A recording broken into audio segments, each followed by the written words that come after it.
bonjour à tous, bienvenue dans ce nouveau rendez-vous de l'actualité. Nialé Kaba fait le point du recensement général de la population et de l'habitat. Sur 31 régions, 2/3 des populations ont été recensées à ce jour, selon la ministre du Plan et du Développement. Des chiffres livrés après avoir sillonné quelques quartiers de la ville d'Abidjan. Le point d'Espérance Diakali. Port-Boué, quartier Sojefia Commissariat. C'est ici que la ministre du Plan et du Développement, Kaba Niali, a débuté sa tournée d'inspection. Objectif, s'enquérir des conditions de travail des agents recenseurs et du niveau d'avancement de l'opération. À Abidjan, nous avons beaucoup de quartiers qui ont largement dépassé les 90%. Atekoubé a dépassé les 95%. On est en train d'y arriver progressivement. Abidjan se verdit, mais nous avons encore des noyaux durs, Cocody-Bingerville. C'est des communes très peuplées. Nous avons encore tout un pan de ces communes-là pour lesquelles il faut que nous continuions de parler aux populations. Nous avons renforcé nos équipes, mais il faut que nous continuions donc de parler aux populations. Après Port-Boué, quelques quartiers des communes de Koumassi, Marcory et Cocody ont reçu la visite de la ministre Kaba Niali, où elle a pu s'imprégner des réalités du terrain. Demander aux agents de faire preuve d'endurance.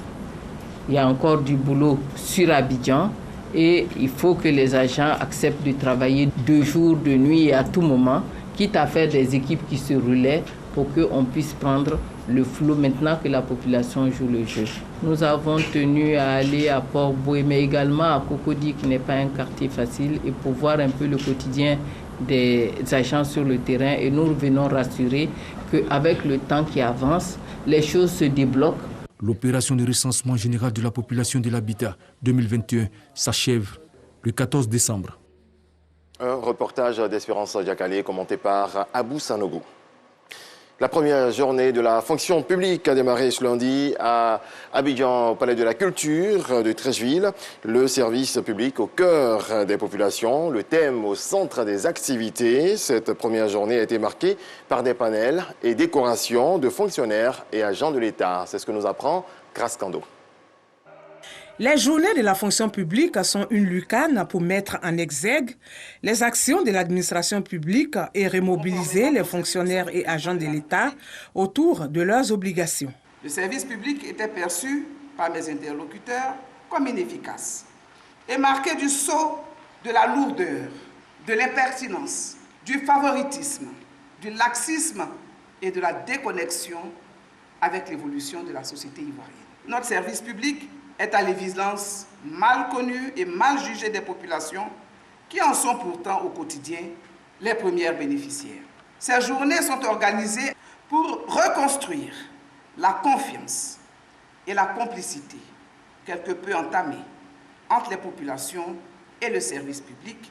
Ces journées qui durent 5 jours seront meublées par plusieurs panels dont la contribution du service public à la construction de la Côte d'Ivoire rassemblée et solidaire. Un État n'arrive à créer des conditions intéressantes pour l'ensemble de ses citoyens que lorsque tout le monde fait exactement ce qu'il a à faire. Si nous avons une administration publique qui est plus performante, qui est plus productive, qui sait délivrer ses services à bonne date et de bonne qualité, ça créera davantage d'opportunités. L'un des temps forts de cette première édition, la décoration de 500 fonctionnaires et agents de l'État au grade de commandeur, officier et chevalier, dont 73 ce jour.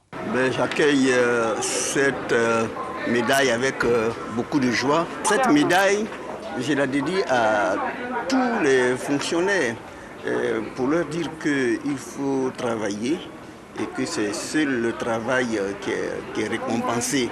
Le Premier ministre Patrick Achi s'est fait représenter par le ministre d'État Kobina Kwasi Adjoumani. Notre administration devra jouer un rôle de plus en plus important en matière de construction de la cohésion sociale en étant un instrument de régulation veillant à l'égalité des chances entre les citoyens, à la lutte contre les inégalités sociales et à la protection des droits des citoyens et particulièrement des plus faibles. Elle doit être en première ligne de l'engagement en faveur de la promotion de la bonne gouvernance et de la lutte contre la corruption et des infractions assimilées. Le service public au cœur de la vie des populations, c'est le thème retenu pour la première édition des Journées de la fonction publique. Dans le reste de l'actualité, en bref, le Haut Conseil pour l'unité de l'Azawad accuse la force française Barkhane d'avoir commis une nouvelle bavure. Ce groupe armé du Nord, signataire de l'accord de paix de 2015, affirme que l'un de ses officiers a été tué par l'armée française ainsi qu'un jeune homme qui l'accompagnait. Les faits se seraient déroulés le samedi 11 décembre dernier dans la région de Kidal. Au Soudan, le mouvement de contestation a exhorté dimanche les nouveaux dirigeants militaires à transférer immédiatement le pouvoir à un gouvernement civil, les généraux ayant auparavant appelé les partis politiques à s'entendre sur une figure indépendante comme Premier ministre d'un exécutif civil. Et puis en France, l'ancien champion de natation, Yannick Agnel, bien examiné pour viol et agression sexuelle sur mineur de 15 ans, a reconnu la matérialité des faits, mais l'ex-nageur conteste avoir exercé toute contrainte. C'est ce qu'a expliqué hier la procureure de Mulhouse. Réaction. Yannick Agnel reconnaît la matérialité des faits qui lui sont reprochés. En ce qui concerne les faits de viol, il a pour certains d'entre eux un problème, j'allais dire, de souvenir, mais qui peuvent très bien après revenir au fil de l'information judiciaire. Mais en tout cas, les faits sont reconnus. Les chefs de mise en examen, c'est sur toute l'année 2016. Et ça s'est produit à la fois sur Mulhouse, sur Edisheim, mais également à l'étranger, en Thaïlande, à Rio, etc. Et Tenerife, je crois. Ce qui tente à prouver que effectivement, il y a eu effectivement plusieurs faits. Quand on a 10 ans de différence d'âge, il est évident, c'est considéré par la loi comme étant, en tout cas à l'heure actuelle, une véritable contrainte. Bien sûr qu'il y a, puis la personnalité peut-être de Yannick Agnel aussi qui a pu entrer en ligne de compte. Voilà quelqu'un qui était quand même un champion et qui avait une vraie personnalité, une personnalité forte. Voilà, mais ça c'est ce qui caractérise, en tout cas pour nous, les faits de viol et d'agression sexuelle. Voilà, c'est la fin de ce premier rendez-vous de l'actualité. Retour de